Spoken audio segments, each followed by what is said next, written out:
What's up, everybody? Welcome to Pop Culture Philosophers. Welcome, in fact, to the Rockin Robbie Show, because it's Friday, and yesterday a whole slew of trailers dropped. We had the new Transformers trailer. We had the Guardians of the Galaxy trailer. But the one that everybody's been talking about is the Indiana Jones 5 trailer, Indiana Jones and the Dial of Destiny. And I'm trying real hard not to say Indiana Jones and the Pick of Destiny, like the Tenacious D film. So we're going to have a conversation about Indiana Jones, past, present, and future. And of course, you can't have the Rex and Robbie Show without Rex. What is up, my man? What's up, brother?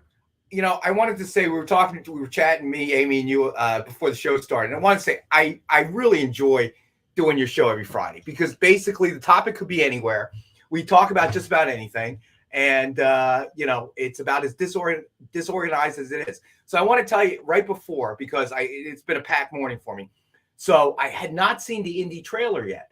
So as I'm setting up, right, I decided I'll throw it up, and I throw it up on the big screen. And then Amy peeks in and says, I hear a trailer. Now, so you mean like right now? Yeah, yeah. So everybody understands. Hi, Robbie. What's going on, guys? So everybody understands. Amy is the exact polar opposite of me. Okay, meaning that we all know Rex don't really do movie theaters. Jay Burns, what's going on, buddy? You know, I don't really go to movies unless I'm forced to, that kind of thing, right? Amy is the one. I think it was, what was it, Black Adam? Was it Black Adam or was it Black Panther? I don't remember. Black Panther, probably. Right. Exactly. Because they both came out recently. She will book the tickets. Like, she'll tell me, yeah, it's not even on my brain, right, that the movie's coming out. Like a month and a half, I guess they start sales on the tickets for the premiere. Is that about right? About a month and a half, 2 months? Usually like a month they'll have the tickets ready to go. So right. like the day they drop the tickets, I'll make sure to get all that. I go with my cousin, so I'm right. like, are we good on this date? Yep, okay. So Amy will come in the morning and go, I've got tickets. I'm like, tickets to what? She's like, Black Panther. I'm like, when's that even coming out? Right? So she's one of the first, all right? So she heard me playing the indie trailer. She pops her head in the studio like, I hear a trailer playing. I'm like, yeah, I'm watching. I hear that theme. Dun, dun, dun, dun. So she walks and I'm like, come in and watch it. So I said, yeah, that's today's topic, you know, for Robbie's show, and I haven't had a chance to watch the trailer. So Amy is probably going to join us this fine sunny afternoon. We'll see how long I stay. Let's see. Oh, you'll stay. Don't worry. Trust me. I know how these things go. Yeah, we'll see how long. All right. Well, the first question I want to ask y'all then is, what do you think overall about the franchise? Is Indiana Jones one of your favorite movie franchises? Is like, what's your history with it? All right. So first and foremost, it looks like Billy Power Max seems a little angry at Disney this morning. He woke up on the anti-Disney side of the bed. That's not unusual for Billy, I think, to be upset with Disney. But you know, it's just the way it's the way 2022 goes. Exactly. So I'll cede the floor to Amy and let her start. Go ahead. What do you think of the franchise? Indiana Jones, and I remember, obviously, because it was before me, but I remember my parents made it a necessary watch for me and my brother. They're like, you guys haven't seen these movies yet. They're classics. So like back when, you know, renting movies was still possible from Blockbuster. Wow, you're that Blockbuster old? And stuff. But they made it mandatory watching for us, and like I think a whole weekend we saw those for that original trilogy. I'm like, and they're well-made movies, and they're really, really fun, and like it's just in a weird way they're kind of comfort movies. I know to plenty of people. I know like even just the original Raiders, like I'll watch it when it's on TV. I remember like if they just like, and again, it's a comfort movie. You want to watch a good action adventure movie, you play Raiders or Temple of Doom, and I know not everyone loves the fourth one, but I'm like it has its moments. But I think the entire franchise in general, it's a good time, and it's a good time no matter what. And it's obviously a lasting legacy because I mean, hey, here's finally the fifth one. Amy, would you call yourself a fan of Part 4? I would say from my observations, when Amy gets behind a property, if you will, she's behind all the way. All right, all the way. So MCU. I don't know if I would say fan, but I'm like I respect it. Is that a good enough word? Dude, you were sitting here dancing around during the trailer. Okay, I did not. That's over exaggerating. That's over exaggerating. When the gunshots went down, what did you do? I saw you, dude. You may not have done. I get it. I get. All right, it. I may want to go to a movie with Amy and her cousin, because if this is the way she is during the trailer, I can only imagine what she's like during the movies. I would happily invite you, because hey, if it gets you into a theater, sure. Are you a secret agent for AMC or something, or Regal? If it gets Rex to go back to the movie theaters, I will happily invite him. I will say this. I will say this about the franchise. Would your daughter want to come? Would you we'll make it like a big thing? She kind of got into it. She never really did. I had to drag her onto, when we were in Disneyland, I had to drag her onto the Indiana Jones ride. But she was a trooper. She went. I had to go, dude. Are you kidding me? It was in, they don't have that in Florida in Disney World and stuff. So we were at Disneyland. I didn't know when we get back there. It turns out she was like 8 or 9. And we haven't been back there since. She's 22. So that was a good call. I said, look, Liv, I told my daughter, I said, I got to get on this ride. I can't leave this park tonight without getting on this ride. We got to, right? So let me say this about the franchise. Well, Rex, what's your history with the franchise? Because when the first one came out, you were probably 45 years old? Wow, dude, that's just mean. But I would expect no less from a Dallas Cowboy fan. But you didn't finish the statement. So I was explaining to Amy, I said, for me, obviously the first trio of movies, especially the first one, was significant. Okay. Obviously, my friends and I, again, summer matinees, get in for $1, stay there. Nobody's going to kick you out in between showings and stuff. But it was one of those movies where, all right, we had Harrison Ford come off of Star Wars, Han Solo, and all that. And then somebody, he was obviously beginning to become popular, right? And then a friend of mine said, "Oh, you got to watch this movie." And I'm thinking, a movie about an archaeologist. What could be interesting about this, right? He said, "Oh my God, you got to watch it. Indiana Jones, The Whip. You got to watch this movie, right?" So a bunch of friends and I went, and we watched the movie, and obviously we loved it. We fell in love with it, right? It was tremendous. The big stone ball rolling down, all the traps and everything else, and then the whip and all that stuff. It was just obviously a very well-made movie, and Harrison Ford was excellent in it. So now coming to 5, finally, it really is brilliant. Okay, all right, in the sense that it is marketing brilliance, and I'll tell you why. No matter whether I walk away after watching 5 and say, "Oh, it was awful. It was just stupid. Harrison Ford was awful." I'm not saying he is, but he looked like an old man or whatever. It doesn't really matter. I'm going to watch the movie. There's no way I'm not going to watch the movie. It is such a part of my childhood. Like I was explaining to Amy, I'm going to watch it no matter what, because when I saw this movie, she wasn't even born yet.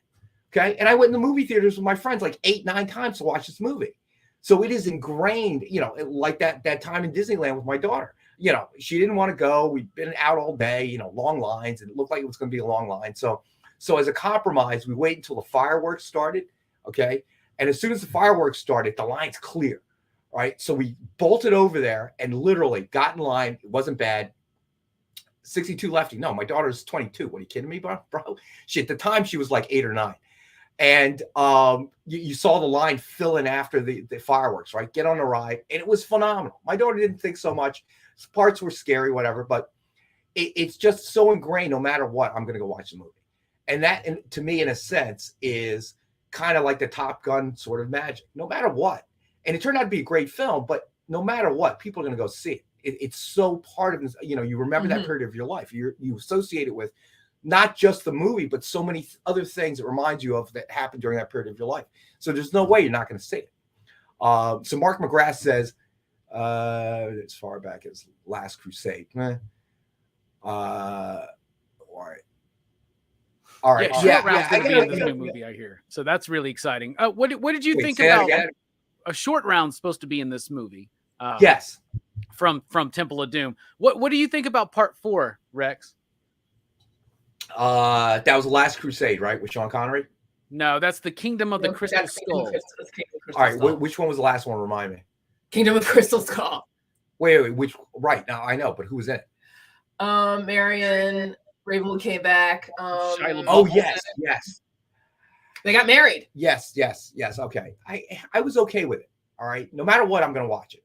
But same. I was okay with it. It just felt like almost a little bit like they had jumped the shark. The Sean Connery one might have been a good way to end that phase. Okay, in that sense, I thought that was interesting. But yeah, 4, I understand what they were trying to do. They were trying to bring Marion back and try to kind of revamp it that way, but it didn't really work for me. But I watched it anyway, and I still enjoyed it. I'm not gonna lie. I actually enjoy it too. Now, my history with the franchise is growing up in the 80s, being a big family that loved to go to the video store. Indiana Jones was a part of my life as far back as I can remember. Like, I don't remember ever not knowing of Indiana Jones. And my unpopular opinion is my favorite is Temple of Doom because, you know, I'm more of a horror fan. And in that movie, I like Temple of Doom too.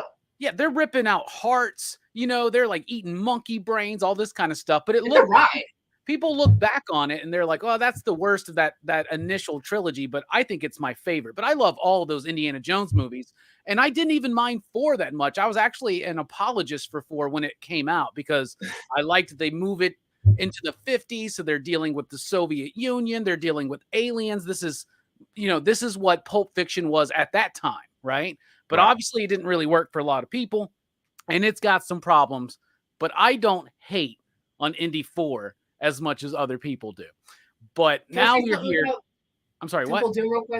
Temple of Doom real quick. Like when you said like it being your favorite, but like people forget like it really was an influential movie because that was the movie that gave us PG-13.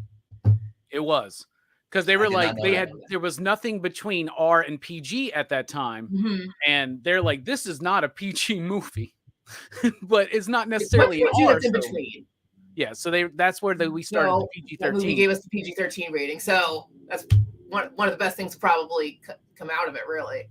Yeah, and it's a good rating to have, I think, because especially for people back in the day, I used to work at a video store, and we were allowed to play anything PG rated or below on the big screen. So one time I put in 16 Candles because it's rated PG, and it's got nudity in it. And so all of a sudden I look up and there's 9 giant monitors in Hollywood Video with some breasts on it. And I'm just like, oh, no.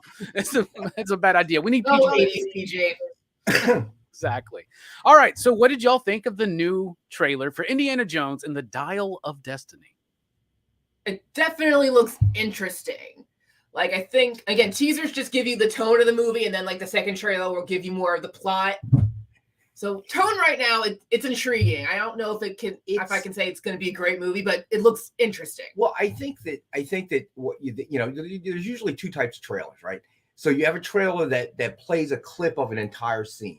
Then you have trailers that are just mashups of different scenes. So, this one was more of a mashup, and it was, horse riding, horse jumping, that type of thing. So in a sense, trying to bring you back to the old days of Indy without really exposing anything. The one thing I was looking for was obviously they were de-aging him. Okay.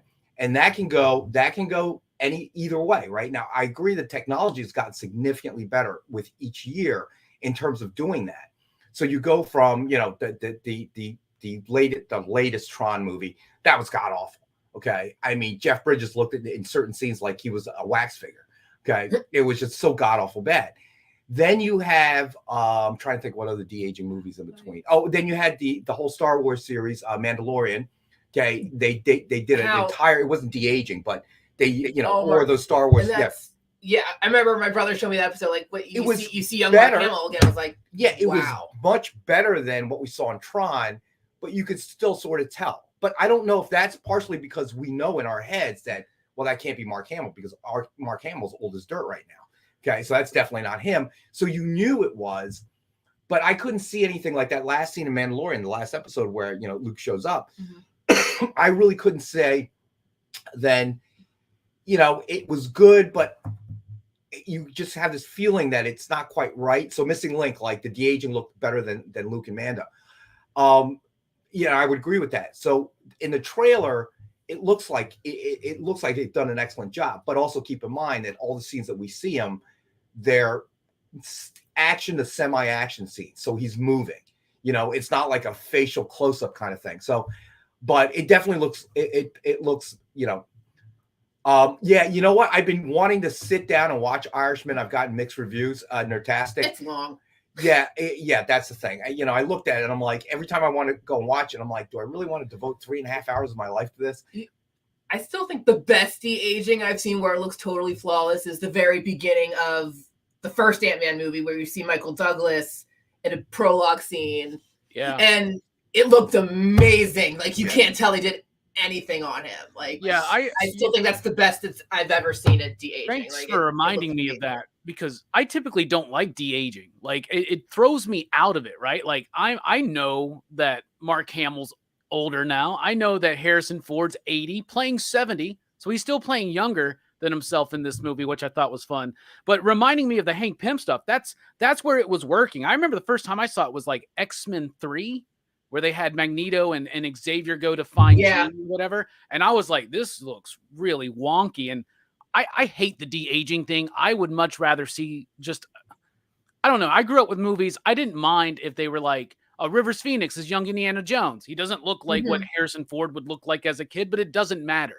You know, it's just like, I like the recasting over the de-aging. I know that's the big thing now. And everybody in this trailer was talking about how awesome that looked. And I don't know. I mean, we're seeing tiny little snippets in this trailer, right? So we don't know what it's actually going to look like. Then I saw another video that pointed out that there's a scene, some of the CG's kind of off, where like when he's on the horse during the Apollo parade or whatever, and his head's not lining up with his body. And I think that the more reliance we have on CG, de-aging and stuff like that, I think the less craft goes into it, right? Like it just becomes more like of the moment. Well, just put in this program and let it do its thing, right? Well, I kind of disagree with you on the one level, because I agree with you. If you're going to go to like an age where, we're all right, let's talk about right around puberty, then a recasting, I think, obviously works better.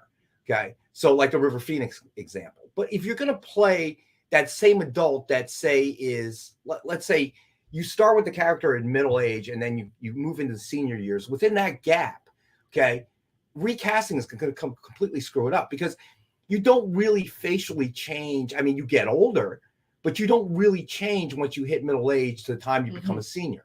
Okay. It's the same face, just older. Okay. In different ways. So when you recast in that kind of scenario, you're really recreating a new character with a new personality, because the main thing is this: River Phoenix, you can get away because he's a kid, right?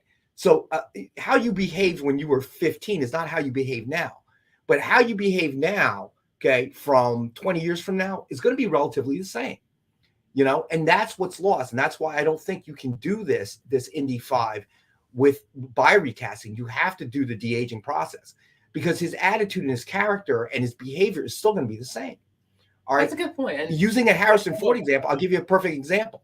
Okay. Look at Hunt for Red October and then Patriot Games. All right. That was a recast, a straight up recast. They were not, in my mind, the same character. They may have had the same name and whatever else, but they were not the same character. Okay. And you could tell by the movies, they brought something a little bit different. Okay. They tried to play the same character and same role, but Harrison Ford did it a little differently than Alec Baldwin. Thank you. Because they're different actors. They come across differently. Alec Baldwin has this kind of I don't know, almost annoying kind of question asking, well, what about, okay, but Harrison Ford didn't do it that way. He did it a different way, coming across the same way. And that's what I mean by, you can't really do that in the middle age period of people's lives without completely recasting.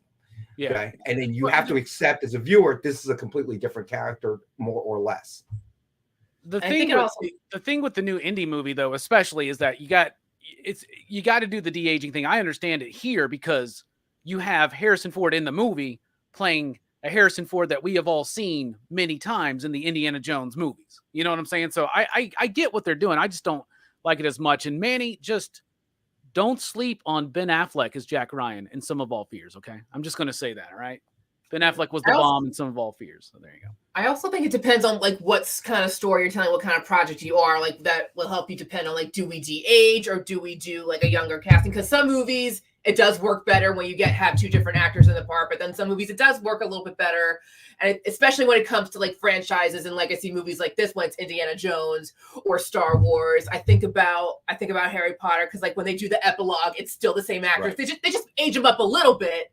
And when I think of that epilogue, like if it was different actors playing them as older adults, it wouldn't have felt the same. Right. That's true. So yeah, it depends on. In other instances, like the more recent It films, it's awesome that they recast, and they did a great job of casting people that not just at times looked, but acted Like, and that's the thing. These people are actors. They're trained actors. So they were able to like model and mold their takes on what the kids were, right? And then elevate that up. Like that movie would have been terrible if they would have just like, we always see the de-aging. Why we never see the extra aging? Like, what if they just took these kids and aged them up, put their heads on like people's bodies or something? That would look really, really weird and whack.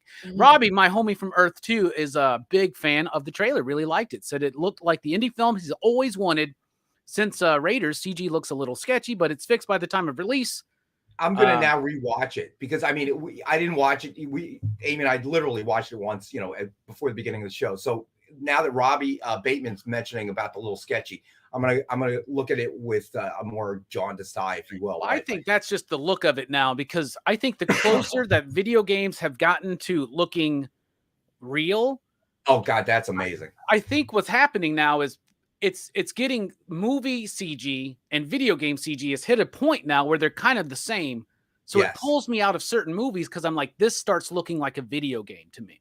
Right? Does that make sense? Where like it just feels so obviously. Now, I love things that look obviously fake. I love some of the cheesiest movies in the history of cinema, right? But I think there's just so much of a reliance on it today. And one of my favorite things about the Indiana Jones movies was the practical effects of it, right? Like seeing it feels real. Okay, it may look wonky. You may tell that this bit's a miniature or that rock is not as heavy as it looks, but it's still there. You can tell that it's actually there with everybody, everything's there. And nowadays it's more like this feels like a video game. It kind of looks like a cartoon or something like that. That's how I get. I thought the trailer, it's fine. And it doesn't give you much. There are some basically the synopsis of the movie takes place in 1969, which I think is cool. Nice.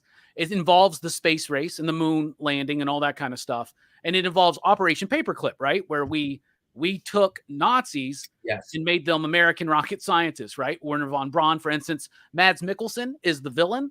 And there are rumors. Excellent casting choice, by the way. He's a great villain in so many franchises, right?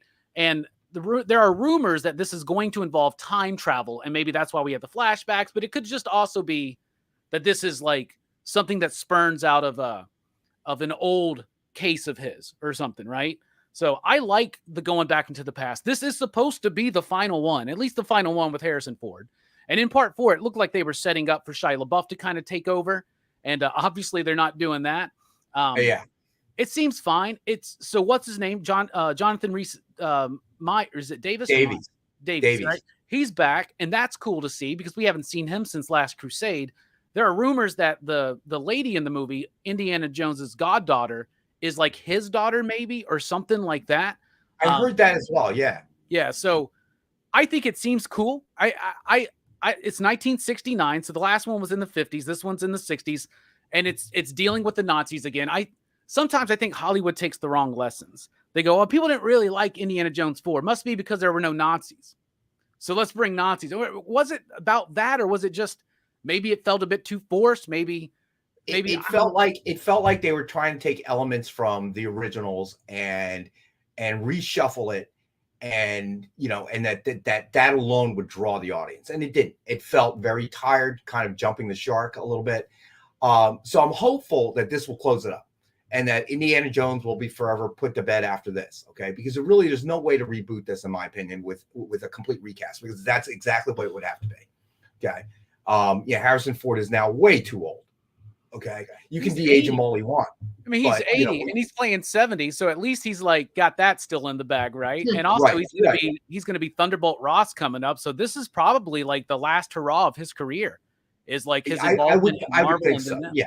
I would think so. I would think that anything beyond this that they try to do with Indiana Jones that isn't a complete restart of something with a different character is going to be jumping the shark. Okay. So you've got to close it up this time, and hopefully they do. And all interviews with Harrison Ford seem to indicate that he thinks that it's a good way to kind of end the indie character and bring that whole story to its final loop and close. So we'll see. Again, we'll see. Yeah, well, obviously the three of us are watching it. That's what's going on. Yeah. In fact, I'll go ahead and make the official announcement. PCP Action Fest kicks off July 3rd 2023 with a look at the entire Indiana Jones franchise, including the new one, because it's perfectly timed, right? Because it comes out June 30th, and we're gonna cover all 5 films all in one night, and that's going to be a big, epic, fun stream. I haven't revisited the indie films in a while, right? Like, I'm sure they're probably on Disney Plus or something, right? I don't know. I don't think they are, actually. I'm not sure, to be honest with you. Not to my knowledge. Disney owns it, right? So they should. So well, I want to ask both of you. Okay, this was a major editing mistake in the original Indiana Jones, and it takes place during the bar scene when he goes to find Marion. Do either one of you know what it is? No. It's been a while since I've watched the movie, so after I discovered it, I've never been able to watch that movie without thinking about it. What? Anything, guys? No. Any of the viewers? There was a major editing mistake, okay, that was glaringly obvious if you look for it. In the scene in the original Indiana Jones movie, Raiders of the Lost Ark, during the bar scene in Nepal when he goes to find Marion and sees Marion for the first time, and the Nazis break in and there's a big gunfight, there's one major editing mistake that they made. What is it, right? And it's with one of the props. I don't know what it is. Once I tell you, when you guys are going to go back and watch it and look for it. Oh, I'm sure I will. Oh, okay. During that gunfight scene, that battle with the Nazis, okay, and Indy's, all over the place, fires all over the place, people shooting. If you notice, in between, Indy's gun goes from a .357 revolver to a .45 automatic, back to a .357 revolver. And there's no picking up the bad guys' guns because they were all carrying Lugers, right? And if you watch that film, you're going to see it. Okay, you'll clip to an action scene, Nazi shooting at Indy shooting back. Okay, it's a revolver. Indy shooting back, it becomes a .45. And there's no interchange where he runs out of bullets and picks up another gun. And then they switch back to revolver or vice versa. I forget which sequence it was. Go watch it again. You'll see it. Okay. I'll keep that in mind. I'll keep that in mind. Yeah, I'll look out for it. All right, so Indiana Jones 5, we're all going to watch it. What do you anticipate will be the reaction to this film, Amy? I mean, if it's gonna be the last Indiana Jones movie, I just hope it's a good send off. I hope everyone can say, what a great movie. What Harrison Ford, I know when he's revisited some of his recent more classic characters, he's revisited Han Solo after a time, he's revisited Blade Runner after a time, and I know there's been criticisms does he really put his whole heart into it? But I think we've seen pretty recently how much he does care about these characters and how much effort he puts into it. So I'm excited to see what he puts in to Indiana Jones one more time. Heck yeah! What about you, Rex? I believe you're going to get reactions, 3 different reactions from 3 different movie demographics. You're going to have guys like myself, nostalgia, okay, and we're going to enjoy it no matter what. Okay. And we're going to give it a pass no matter what. Okay. It have to be abysmally bad for my generation to give it a thumbs down. Okay. So I would say predominantly everybody who watched the first time in my generation remembers it, the nostalgia of it. We're going to give it a thumbs up no matter what. Okay. Then I believe you have a generation kind of like Amy's, okay, who were not around when the originals came out, but whose parents are like myself in that generation and then force-fed their kids, okay, you got to watch this. You got to watch this. This is so cool. You got to watch this. Watch this whip, okay? And then you're going to have a whole generation that really is not too familiar with Indiana Jones. And they're going to tell you whatever they think based on the quality of the movie and how it's made, And that's how I think the reaction is going to fall. And irregardless, it's going to make money. Yes. Okay? Because my generation alone will put it over the top of the box office. Okay. That I know for a fact. Okay. For at least for those that like to go to movie theaters. Okay. This one even tempts me that I may go to the movie theaters to see it. Okay.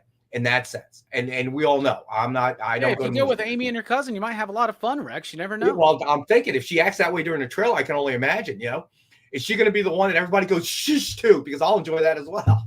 I am the most respectful person in a movie theater. I wouldn't know that. How dare you assume that? I respond appropriately. Okay. To whatever movie I'm watching, I respond appropriately. Isn't that interesting? If we're allowed to cheer, I will cheer. How they if I have to be quiet, I will be quiet. What they consider us responding appropriately to their soccer team in Brazil is quite different than it is in, say, I don't know, Buffalo. So it's all relative, is what I'm saying. Yeah, this is my anticipation. First of all, I'm going to go watch it. I'm excited to watch it. I'll always be excited to watch a new Indiana Jones movie. I actually still like 4. I know a lot of people have problems with it, and I understand a lot of those problems, but I enjoy all 4 of these films for the most part. I will probably enjoy this film. My anticipation is this, that it's going to be okay. But I think that right now, and this has been evident in the chat and has been evident just online, I think many people are making their minds up right now how they feel about this movie. And when we do this with cinema, when we do this with pop culture, we basically put blinders up to expectation and we just go after what we are expecting. And if you go into this movie saying it's going to suck, you're probably going to find stuff in it that sucks. If you go into this movie excited, you're probably going to find stuff to be excited for. If you go in with an open mind, in actuality, I think the film will be okay. I do respect James Mangold, but I don't know. I don't like that Spielberg's not doing it, but that's just me, you know. But at the same time, Lucas is like, I ain't got no ideas for this, so y'all have at it. Typically, when Disney takes these older things, mostly Star Wars, and Kathleen Kennedy's in charge of this, I think that's already going to set so many people against it from the get-go, right? And there are rumors coming out about what this movie is trying to do and all this kind of stuff, and people are latching onto it. And people, I think, right now are making their minds up. I think the movie's going to be okay. I think it'll be decent. I don't think it's going to be groundbreaking. I don't think it's going to be as amazing as the first 3. But I think it will be solid. I think it will have good performances. I think it will have some good action sequences. And I'm rather excited to check it out. And what I would encourage everybody to do is forget about any kind of judgment before you actually see a movie. Like, just go in and watch it and base how you feel about that movie on your experience watching it. That's what we usually do. And Perry's in the house says 2 negative reviews to 1 positive. He's probably right. I think there are going to be people talking about how it's the death of Disney, the death of Lucasfilm, the death of Indy, but other people will say it's the greatest thing ever because they will counter that. And then there will be those brave souls like us in the middle who will just watch the movie and base it on our enjoyment each and every time we watch it. Well, I think that you have to kind of realize, though, that although I agree with your sentiment, I agree with everything you said. But there's no way that it's going to happen that way, in the sense that when we're talking about MCU, the same rule applies. Okay, Iron Man, no expectations. Okay, Black Panther, all kinds of expectations compared to every single MCU movie that's come out. Same thing with Indy 5. It is forever going to be judged against all the rest of the indie movies that came out, whereas Indiana Jones originally didn't have that problem. Mm-hmm. So people are going to have preconceived notions, but ultimately, does Disney care? I don't think so. I once again, we'll have to repeat the immortal words of Eazy-E from NWA, okay, when they were burning the CDs. Who cares? You paid for those things that you're burning, okay? So if you want to spend your money, go watch the film and trash it, go right ahead. Okay. All I know is Disney's there at the box office going, well, your money is still good here. Okay. No matter what. And that's the way that I see it. So, you know, whether it's a box office success or not, I think is a foregone conclusion. It's going to be, okay, by any real measure of the stick, because we're going to see it. And we also are in the age right now where more important than money is social media interaction.